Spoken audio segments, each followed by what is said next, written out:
Mate, are you not listening to me? Do you want me to explain it again? I'll explain it again. No. I don't want to explain it again. I'll explain it again. This time, you're very good at talking down to people, but when someone who is as vocally strong as you talks back, it's actually harder.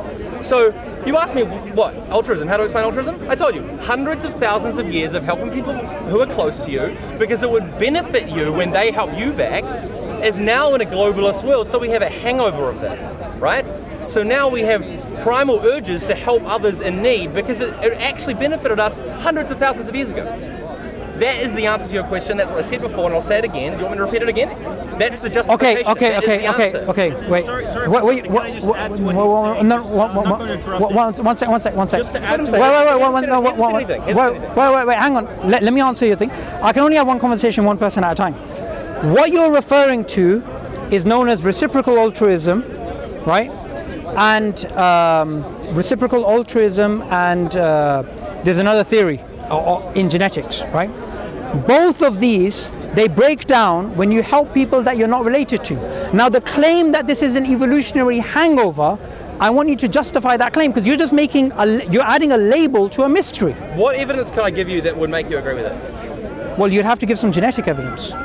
Genetic evidence? I'm talking you're speaking about genes, correct? I'm talking about hangovers of evolution. These things exist in our genes. Sir, you study genetics, right? Does natural selection work at a genetic level? Yes. Okay, it does. So doesn't that mean that every single social aspect of our behavior has to be explicable in terms of survival and reproduction? No, it doesn't. Yeah. It doesn't mean that. It does not mean that. Sir, even if you call it an evolutionary byproduct, fundamentally it has to be survival and reproduction. Correct? Why? Because you just said it a minute ago. No, I didn't. I'm answering your question. You said it was an evolutionary hangover. I said altruism is an evolutionary hangover. I didn't. Now you're saying every single behavior in human history. No. Okay. I'm not going to do that. I'm going to fall into your traps of semantics. Okay. I'm not silly. Okay. I'm not silly. You can answer my question. Okay. Altruism is an evolutionary hangover. Yes. Okay. How do you know that? What do you mean? How do I know that? I don't know the answer. What did you? I would like to hear from him. Wait, don't go to him. Don't go to him. I said, what evidence How would you did you hear? get to that? What evidence? Because I'm well read on the topic. What evidence would you have? What evidence would you hear? What would be okay for you? Because my explanation was okay for you before. Okay. Why isn't my explanation okay? I want you to give me a testable hypothesis which testable hypothesis? Yeah, you came. You're talking about anti-evolutionary behavior when you're not talking about testable hypotheses. Okay. Wait, hang on a second. Raising your voice doesn't improve your argument. No, I agree. I agree with that. You agree with that? That's fantastic. So let me just make a claim, and I want you to shoot it down if I'm wrong. This claim of yours, that altruism is explicable by Darwinian processes, is challenged by evolutionary biologists. Not good ones. Okay, so let me give you one good one, and I'll give you another good one. Okay, good. And if you don't think they're good enough, then you challenge them, not me. Okay. Professor Dennis Noble at Oxford, he's an atheist, and he's an evolutionary biologist. Oh, atheist. Right? Because it's a religion. Now, this is what he says. He says the selfish gene idea is false, and he says it is not even falsifiable. Okay. Next. Another evolutionary thinker, he's a philosopher of science, David Stove, again another atheist. He's written a whole book challenging the selfish gene idea and human altruism, the way it's explained by Darwinists. And his book is called Darwinian Fairy Tales. And what he says is this: Darwinists claim all human social interactions, including the behavior of altruism, fundamentally, whether you call it a hangover or not, is explicable in terms of survival and reproduction, and he says it's false. Do these people that you quoted believe in evolution? They believe in some evolutionary processes. I think you're navigating my question. Do you think they believe in evolution by natural selection? Okay, wait, hang on. Professor, do they believe in it? Yes or no? Can I answer? Yes, you can. Professor Dennis Noble, he doesn't believe in evolution by natural selection as a creative force. He believes in alternative mechanisms such as evolution by natural genetic engineering. Professor When you say by creative force, what do you mean? I'm not aware of that. Sorry? You said natural selection by creative force. No. Evolution by natural genetic engineering. He believes in that mechanism. It's an alternative mechanism to Darwinism. Again, I feel like my question hasn't been answered, so I'll ask it again. No. Your question has been answered. I don't think you actually understood what I was saying. I didn't, that's why I asked again. So your claim that Darwinism explains all aspects of human behavior, okay, including... say that. Okay, fine. It explains altruism. That's what you claim, right? I think it does, yes. That's being challenged by evolutionary atheist biologists. That's what I'm saying. Around the world, yeah. So that's all I'm saying. And I think that there are many evolutionary biologists who are right. But you said it's fact. Yeah, you said it's fact. People challenge... Okay, one second. One conversation at a time. Relax. There are people in the world that think the Earth's flat, right? That doesn't mean that it's not fact that it's not. Wait, hang on. Hang on. We know the answer. Hang on. It's easier than Darwinism to say wait, sir. You can't make the equivocation between the selfish gene idea and the shape of the Earth. No, but he said the fact that people challenge it means that it isn't a fact. So I gave him an analogy. No. Sir, can I complete, please? Yeah. Sorry, one second. I think that evolution's a fact, yeah. Okay. The fact of the matter is this. Your claim about the selfish gene explaining altruism is something which is not even accepted in evolutionary circles amongst atheists. When you say accepted, you're actually taking a few people and saying that the scientific community writ large is not accepting it, which actually isn't true. Wait, hang on. I think your conclusion, I have less of a problem with that than I do with your overall conclusion that one little part of it's false, therefore all of it's wrong. And that's just simply not true, okay? Because you can't provide me anything that's an alternative that provides more of the data and explains more of it. You're basically being like a god of the gap, so to speak. So there's No, a it's not. hole that maybe a few people disagree with, therefore all falls down. Okay. Do you know what? It's not this at all. Do you believe, what alternatives are you aware of to Darwinian evolution? To explain what? All the data of evolution. So are you asking me what is the best explanation of evolution? Darwinian. What are the alternatives to the Darwinian mechanism of evolution? By natural selection. Alternatives for creation of the Earth, you mean? Or what do you mean by alternatives? We have the process of evolution. Yes. Right? That process has different mechanisms. Right? So you believe that the scientific community at large, in your own words, they accept the Darwinian evolution. Yes. Right? What alternatives are you aware of? Well, I'm aware of like creationism and other religious... There you go. Yeah. Forget that for now. What naturalistic alternatives are you aware of? I'd like to hear from them. Okay. There's evolution and all of these were put together by evolutionary biologists who are atheists. They don't believe in intelligent design, they don't believe in creationism, they don't believe in anything like that. And they've taken the same data and they've come up with a different interpretation. Evolution by natural genetic engineering, put together by James Shapiro. Neo-Lamarckian evolution, which is put together by Eva Jablonka. Neo-mutationism, put together by Masayoshi Nai from Japan. Lynn Margulis, symbiotic evolution in terms of alternatives, not the origin of eukaryotic cells. And evolution by self-organization, put together by Stuart Kauffman. All of these guys are atheists, and they don't believe natural selection explains biodiversity and human behavior. So what conclusion are you drawing from that? My conclusion is, this is something not set in stone. The Darwinian evolution. It's not something set in stone. But evolution is though, but it's not Darwinian evolution. Is that what you're saying? Evolution has many different meanings. Yeah, right? you're just telling me 6 of them, or, you know. No. These are models. There's a difference. Yeah. There's two things here. Whenever we look at evolutionary theory, there's two particular parts of evolutionary theory. There is a history, a phylogenetic reconstruction they try and make, and there is a mechanism by which that phylogenetic reconstruction took place. Okay? Now, in terms of the mechanism of evolution, we have many different alternatives. In terms of the history of life, Lamarck, who published his book decades before Darwin, he believed in multiple origins and parallel lines of evolution, and he believed in progression, right? Charles Darwin, he believed in universal common descent. Okay? Now, I don't accept any of them, because all science can do is give you workable models which are then falsified. So I'll accept any of them as working models, but I won't say that they're true in the literal sense. That's all my position is. So what would you say is true in a literal sense? I would say science. That's not the realm of science. Science doesn't give you literal that's fine. truth. But what is, in your belief, what is true in a literal sense? For me, as a Muslim, Yes. I would say belief in God, Okay, belief but in on the- objective morals. on the How can you creation, prove it? on the creation of Life. on the creation of life. What is the truth in a literal sense? For me, it is literally true for me that God created all life on earth. Did it create it in a complex form, or did it create a single organism which then evolved into the diversity of life on earth as we know it now? Okay, as a Muslim, number one thing, we are told in the Quran, do not talk about what you don't know. So in terms of Islam, in terms of creation, there's a lot of silence, right? For example, in the Bible it says God created many different kinds, and those kinds are immutable, which is why, for example, they believe that, species cannot change. Species is a bit of a tricky issue because we have 26 different definitions, but they believe it can't change. Now, we as Muslims, we believe God created life.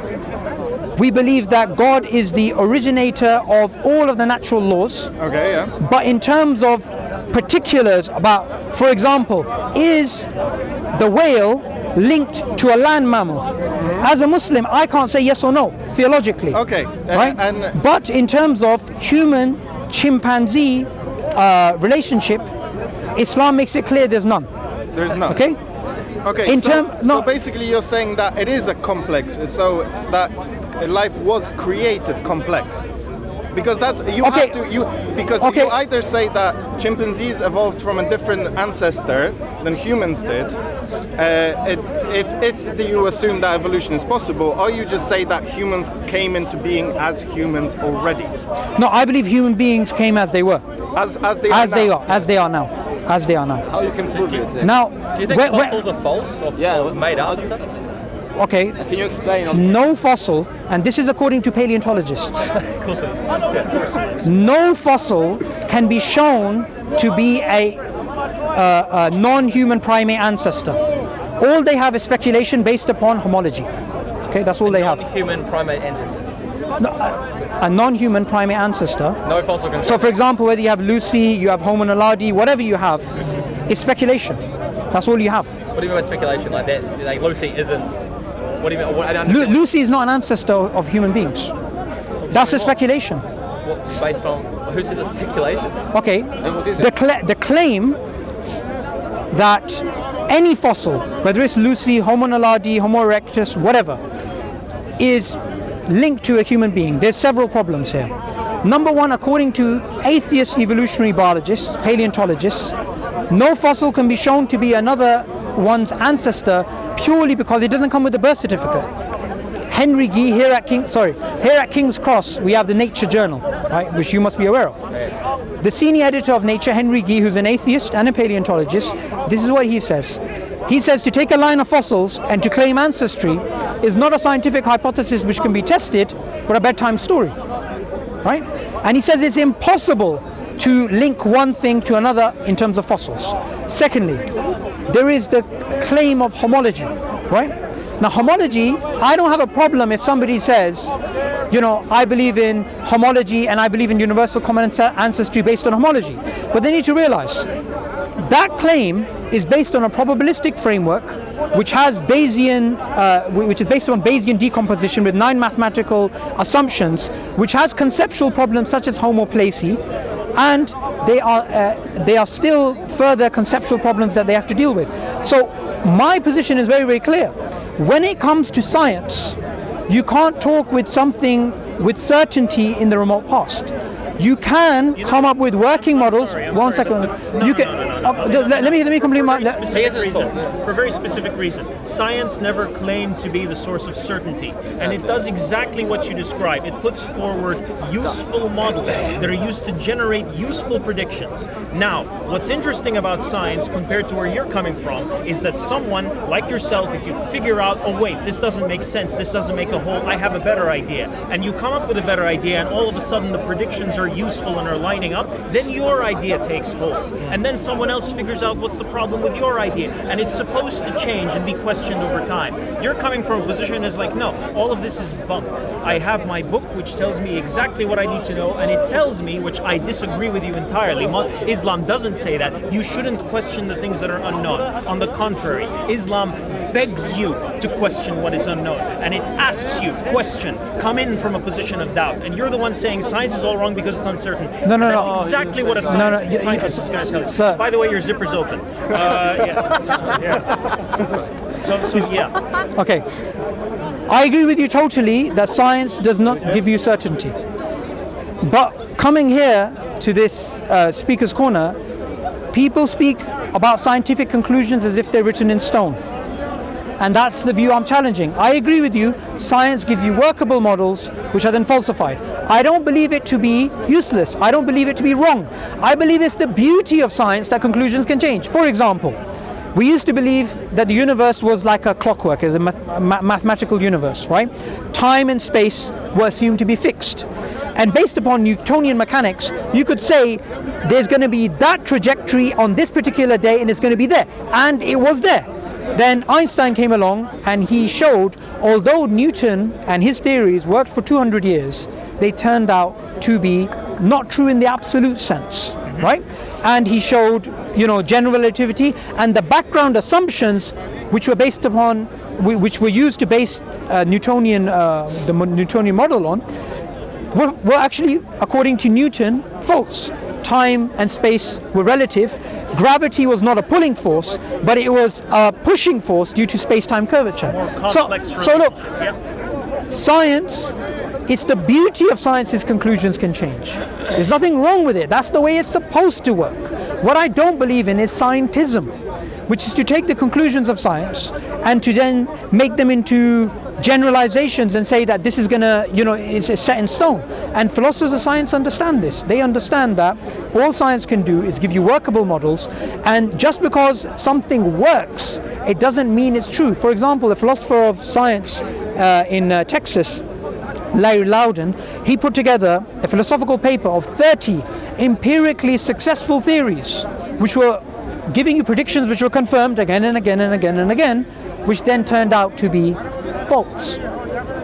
Okay, but that still doesn't change the fact that we've acknowledged that we're open to change. That if we see new evidence, everybody here I'm sure will agree that they'll go, okay, shit, that's a good point. Let's think about it different from now on.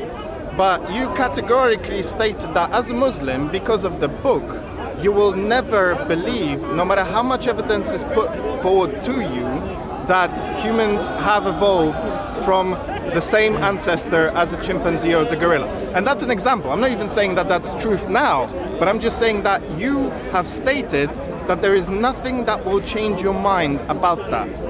Okay. And is that correct? Okay, two different things here. I just want to clarify. Could you answer yes or no first and then explain? Can you? Okay, yes and no. Because it's not a yes and no. I'll tell you why. It's a complex answer. It is a complex answer. As the gentleman pointed out, the Quran says, "Prove me wrong." That's one of the claims of the Quran. And the Quran says, if you're in doubt, then do this. It has a falsification test. Okay, yes. And the scientific method itself came from a man named Hassan ibn Haytham, approximately 800 years before Galileo. Okay. He's referred to as the first scientist. Even secular historians like David C. Lindbergh, he agrees the scientific method came from the Islamic world. Sure. So falsification is something we believe in.